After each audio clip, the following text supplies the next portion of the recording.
жаңағыдай кешіріп, бір-бірін сөйтіп қалдырған адамдар негізі әр нәрсеге бір бүйтіп ойланып, мән беріп, оған бір бүйтіп ойланатындай нәрсе емес деп ойлаймын. Сұрағыңыз қосылуларыңыз мүмкін ба деп сұрап отырсыз ба? Шерхан? Енді мен өткенімді ұмыта аламын деп айта алмаймын, Болашақ ханым. Ол өткенімді ұмыта алмаймын, себебі біздің арамызда сәби бар. Біздің арамызда періштеміз бар. Мен ол өткенді Ақбота деген атты мүлдем ұмытып кете алмаймын. Себебі ол мен жаңағыдай көрісетін адамбыз, бәрібірде жолығатын адамбыз. Бірақ мынандай дүниеде бірақ мен нақтылап айттым, осында қадам басып келгеннен кейін қосылмаймыз. Шерхан, ассалаумалейкум. Болашақ ханым, бір минут бола ма? Шерхан, ассалаумалейкум, бауырым, қош келдің. Мен Айгүлге айтқым келіп тұр да.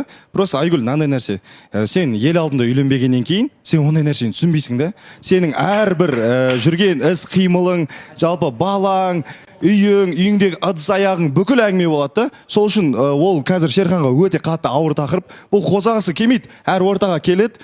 Қатысушылар өшерден шығарып алады. Шынымен де бала дейді, баланы алдындағы кешегі алдыңғы эфир мен Шерхан есімде да қандай көңіл күйде болған. Себебі бала деген енді жан жүрегіңді жеп қоятын нәрсе ғой. Сол үшін мен айтам, алдын ала тон пішпей кішкене Шерхан түсіну керек деп ойлаймын енді. Айгүл енді өзің білесің.